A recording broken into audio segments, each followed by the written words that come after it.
welcome back to my channel. It's Lisa Canning here with Phoebe, and in today's video I want to share with you about a recent trip I took with my children to New York City.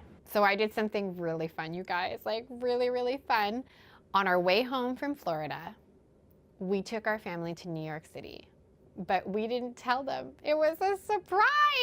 Okay, kids, listen. We have something really exciting to tell you. We're not going home to Toronto. Why not? We're going to New York City! Yay! They had no idea that that's what we were doing. It was like the best. Like, it was so much fun to surprise them. We made it! Look at her! It has been a dream of mine for forever, since I fell in love with the city. I've been to New York a few times with my husband. I went to New York with my parents when I was a kid. And oh my goodness, it was everything you could imagine. The city is like lit everywhere you go. Christmas, we saw like 100 Santa Clauses and we made them all wave and stop. It was honestly magic. Some of my very favorite highlights from this trip included walking through Central Park, going to the Central Park Zoo, going to the Met with my daughter Evelyn, walking through Rockefeller Center, Saks Fifth Avenue, and seeing everything lit up just amazingly for Christmas. One fun surprise that happened while we were in New York was that I was invited to go on a radio show. Unfortunately, the host was sick, but they were so gracious and kind. The producers of the show brought us in and gave us a little tour of Sirius XM, so that was a really fun surprise for my kids. But it was also, you know, kind of stressful at times. So I want to share with you some of the things that we did that made it a little bit easier to travel with a family, as well as some of the things that I would probably never do again. And if you stay tuned to the end of this video, I'm going to share every single cent, how this all broke down in terms of costs, so that it might help you in future planning for your own family vacations.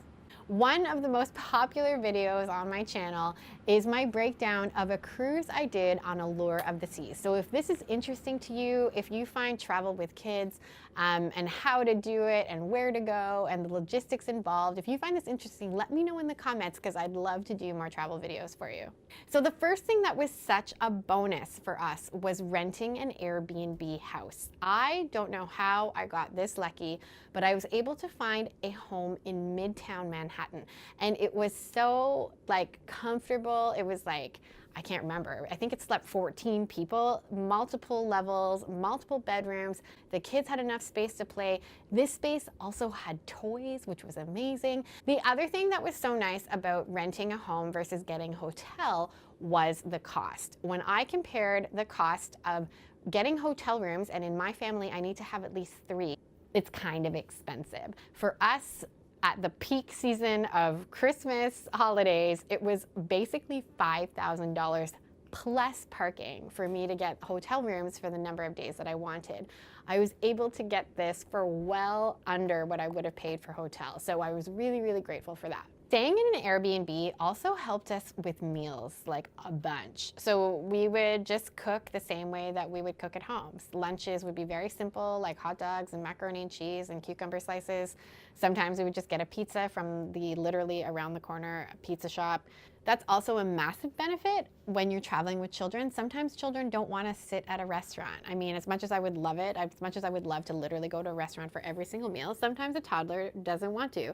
And so I appreciate having a bit more flexibility and a little bit more room and a kitchen in order to cook economical meals. And the location of our Airbnb was so convenient that we were able to park our large passenger van in a secure underground parking structure for just a very reasonable fee for the couple days that we were there. Manhattan doesn't really have a lot of available parking, and honestly, you don't really want to be driving.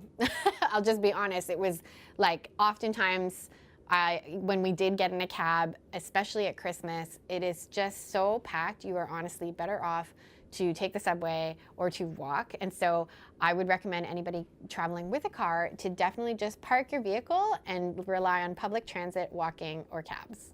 The second thing that I would recommend is to make sure you stay in a location, whether you go hotel or whether you go Airbnb or what have you, is to stay in a location that is walkable to some of the things you want to see. I looked for homes that I could rent that would be reasonably priced, and I was able to find some amazing ones, but they were all like all the way out in like New Jersey, and we would have to either drive into the city or take a train. I'm sure you know that just sometimes getting from point A to point B with children can be like a workout in itself. And so I knew that I didn't really want to like start off my day with a workout, if you know what I mean.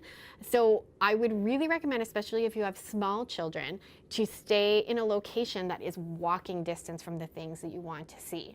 And I personally picked Midtown exactly because of that. We were just a 10-minute walk away from the Central Park Zoo, where we absolutely adored the animals. It's where the movie Madagascar was set, and we had so much fun. Midtown Manhattan is also very close to Rockefeller Center, so we saw the Christmas tree, we saw the big golden statue, we walked right in front of Rockefeller Center, St. Patrick's Cathedral. Like, so many of the famous sites that are in movies like Elf and things like that are right there in Midtown Manhattan. So I really strategically picked a spot where I knew my children would not be too tired just from getting point A to point B, if you know what I mean.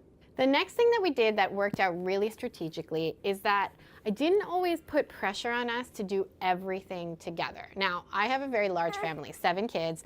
I've got some kids who are older with different interests than my little tiny toddlers, right? So sometimes we would just divide and conquer. Sometimes myself and our nanny would go someplace that some of the kids wanted. Nintendo store was a massive hit with my kids.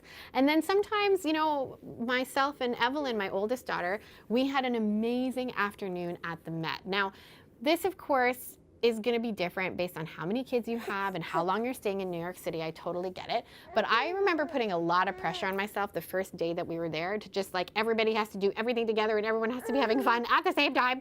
But sometimes like it's totally okay to branch off. And I think it's actually also very important to nurture the interests of individual kids. Like my oldest daughter loves art. It was honestly such a special thing to walk through the Met and be in the exact spots that I was as a kid with my parents, where like I was so inspired being at the Met. And I know these things have indelible imprints on the hearts and minds of our kids. So to just sometimes break off and nurture the interests of individual kids, I think can be really, really strategic and really important even on a family holiday. So one thing that I would have done differently moving forward is I probably would have checked the weather a little bit more carefully. So one of the things that I did that was sort of interesting about this whole thing was that we went to Florida first and then came to New York City on the tail end. And I kind of wasn't thinking when we left our home in Toronto about packing all the winter stuff. Obviously, I had them in coats and in their boots and whatnot, but I didn't check that carefully for hats and mitts and all these things. So we showed up to New York City and had to buy a bunch of stuff. And I think it's really important that you actually do check the weather and do plan accordingly, but at the same time, not to stress out too much, because really, many things you can buy in other places, but you can definitely save yourself a little bit of time, energy, and money if you bring the proper gear you need for the weather where you're traveling. Okay, so is New York City stressful with kids? I will be honest, I had it in my head that it was going to be really stressful because of the, you know, just the massive amounts of people that are there. And I was really concerned that, you know, one of my kids was going to get lost. This is a legit concern. Hello, have you seen Home Alone? Like, it's a legit concern. And there were a few times when we were walking through the busy places like Rockefeller Center or right in front of the Saks Fifth Avenue windows where I was like a hyper vigilant, like I counted to 7 100 times. I was just like 1, 2, 3, 4, 5, 6, 7, 1, 2, 3, 4, 5, 6, 7. So what I would say to anybody who wants to take small kids to New York is that it's kind of like any major city. If I were to take all 7 of my kids downtown Toronto to an outing where we were walking, I would be exactly the same. The crowds were slightly more busy, yes, but it wasn't really any different than being in a big city, even in my hometown. And really, we only experience those crazy moments in the peak tourist places. So for example, like I said, Rockefeller Center, there were so many people there taking pictures in front of the Christmas tree and all that kind of stuff. And so I had to be obviously very aware in those areas. But I would say on a whole, especially the location in Midtown where we stayed, it was pretty like easy, like the exact same level of vigilance and awareness that I have to have here in Toronto was very similar in New York. And another thing that I thought was interesting that I thought would be a lot harder was pushing a stroller. Yes, there were some areas that were really, really crowded and busy, but again, that's kind of no different than a mall in Toronto during Christmas. So I actually was pleasantly surprised at how, I don't know, many of the things that were stressing me out about bringing a family to New York City ended up actually being not as bad as I thought. So what do you think? Is New York City something that you would ever do with your family? Let me know in the comments if New York City is on your bucket list, or let me know the city that you really want to take your family to. I really do believe that travel is one of the things that you can spend money on, but makes you richer. And if you're watching this and you're like, oh my gosh, like I really would love to travel with my family, but I have no idea how I'm either going to afford it or how it could be possible, or I'm way too nervous. I just want to encourage you that I thought this too, and I honestly just feel so grateful that I'm here today, and you can do it too. Maybe just start small. Maybe start with a road trip and maybe save, like maybe have like a really fun dream fund for your ultimate family vacation. Thanks so much for watching, and cheers to designing your beautiful life. It's okay, let the boy dance. He loves to dance.